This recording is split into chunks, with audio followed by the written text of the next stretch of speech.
श्री स्वामी समर्थ मंडळी, मी सोनल तुम्हा सगळ्यांचे आजच्या एका नवीन व्हिडिओमध्ये पुन्हा एकदा स्वागत करते. आशा करते तुम्ही सगळे व्यवस्थित आणि नीट असताल.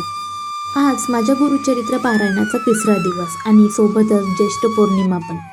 आता काही कारणास्तव मला वटपौर्णिमा करायची नव्हती. मग म्हटलं चला आज छान असं पौर्णिमेनिमित्त सत्यनारायण पूजा करूया. मग त्या अगोदर सगळ्यात पहिले घरात भाजी चपाती बनवते तसंच चपाती बनवून घेतली आणि त्यानंतर कोबीची भाजी शिजायला टाकून दिली. तुम्ही माझे अगोदरचे व्हिडिओ बघत असताल तर तुम्हाला माहीत असेल की मी दर पौर्णिमेला घरात सत्यनारायण पूजा करते. आता मागच्या 2 पौर्णिमा मी गावी होते त्यामुळे माझ्याकडून काही पूजा झाली नाही. मग म्हटलं चला या पौर्णिमेला तर नक्की करूया.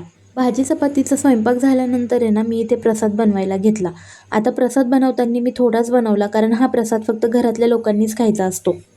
महाप्रसाद तयार झाला, भाजी चपातीचा नैवेद्य झाला. मग त्यानंतर मी पूजेच्या तयारीला लागले. आता इथे मी पारच्या बाबांना 3 सुपारी आणायला लावले होते, फुले आणायला सांगितली होती. तसंच घरात गोमूत्र नव्हतं राहिलं तर गोमूत्र आणायला लावलं होतं, कापूर आणायला लावलेला, खडीसाखर आणायला लावली आणि सोबतच विड्याची पाने पण. सत्यनारायण पूजेला जास्त काही लागत नाही. आपल्या ह्या 3-4 वस्तू जरी असल्या तरी आपण सत्यनारायण पूजा घरच्या घरी करू शकतो बरं का.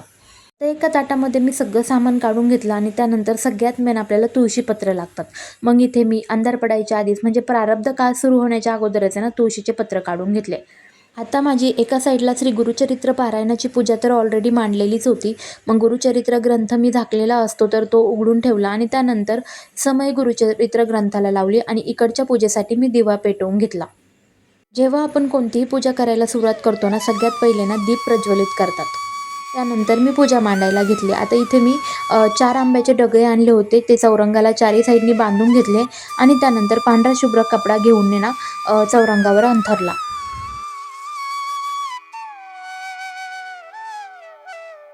आता माझ्या घरामध्ये असलेला सत्यनारायणाचा फोटो थोडासा छोटा पडतो बरं का, बारीक आहे. त्यामुळे मी अगोदर 2 मोबाईलचे माझ्याकडे बॉक्स आहे, ते बॉक्स ठेवले आणि त्यावर मग मी फोटो मांडला. त्यानंतर माझ्याकडे ही सत्यनारायण पूजा विधीचं पुस्तक आहे. यामध्ये तुम्हाला म्हणजे पूजेची मांडणी कशी करायची ते सगळं सविस्तर माहिती दिलेली आहे. आता मी प्रत्येक वेळी यात बघूनच करते कारण मला असं वाटतं की माझ्याकडून कोणतीच म्हणजे चूक व्हायला नको, जेणेकरून म्हणजे आपल्याला त्याचा प्रॉब्लेम होईल पुढे चालून. म्हणून मी पुस्तकातूनच पूजा मांडणीची सगळी विधी बघत असते आणि मग पूजा मांडून घेत असते. मग त्यासाठी मी अगोदर सत्यनारायणाचा पूजेचा फोटो मांडून घेतला. त्यानंतर गहू घेतलेत, खाली गहू टाकले, त्यावर कलश ठेवला, कलशावर 5 विड्याची पाने ठेवली, सोबतच कलशामध्ये 1 सुपारी, हळद, अक्षदा, कुंकू हे सगळं टाकून घेतलं आणि त्यावर तांबण ठेवून तांदूळ त्यामध्ये घेतले आणि त्यानंतर मी तांदळावर बाळकृष्णांना विराजमान करून घेतलं. आणि आपल्याला एक्स्ट्राचे 6 आणखी विड्याची पानं लागत असतात. जोड पाने 3 करून आपण कलशासमोर ठेवत असतो. 3 यासाठी की 1 गणपतीची, 1 वरुण देवतेची आणि 1 कुलदेवतेची. तर या विड्याच्या पानांवर मी सुपारी पण मांडून घेतली आणि त्यानंतर अशा प्रकारे माझी पूजा मांडून झाली होती. आता इथे पुढची पूजा करण्यासाठी सगळ्यात पहिले मी स्वतःला हळदी कुंकू लावून स्वतःचं आमंत्रण करून घेतलं. कारण आपण कोणतीही पूजा करताना आपलं कपाळ हळदी कुंकूशिवाय रिकामं ठेवायचं नसतं. त्यानंतर छान अशी पूजा मांडून घेतली. सगळीकडे गोमूत्र शिंपून घेतलं पूजेवर. जेव्हा कधी आपण पारायण लावतो, कोणतंही पारायण असू द्या किंवा कोणतीही पूजा असू द्या, तर आपल्या घरात गोमूत्र पाहिजे. गोमूत्र शिंपडूनच मग पुढच्या पूजेची तयारी करायची. कारण आपण नेहमी बाहेरून आलेलो असतो किंवा मग आपल्या बाहेरून घरात कोणी येत असतं, त्यासाठी तर हे नक्की करायचं. अध्याय पहिला.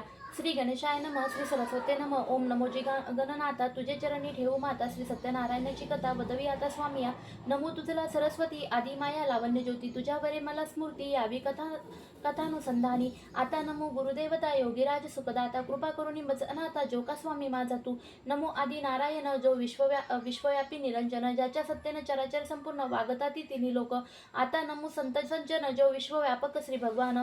त्याने चरणी ठेवून मन अहोरात्र वर्तता ती. होती. आता एका कथानुसंधान जे पावन परमगहन नैमिषारण्यी शौनकादी ऋषीगण सुता लागी पुसते झाले कलियुगी मानवजन बहुत झाले मतिहीन त्यांचा उद्धार व्हावा ऐसा प्रयत्न थोडक्यात सांगावा कामना सिद्धीचा प्रकाश भुलोकी हा इतिहास कलित सोपा सर्वास ऐसा काही सांगावा सुत उवाच शौनका तुम्ही जो केला प्रसन्न हाची नारद भगवंत लागून पुसत झाला कर जोडून त्याची अनुसंधान सांगतो. अशा प्रकारे पूजा झाल्यानंतर मी सत्यनारायण कथेतले 5 अध्याय वाचून घेतले आणि अध्याय वाचल्यानंतर मग मी इथे 2 ताट नैवेद्यासाठी केले. आता एक मला गुरुचरित्र ग्रंथाला दाखवायचं होतं आणि एक ताट सत्यनारायण पूजेला दाखवायचं होतं.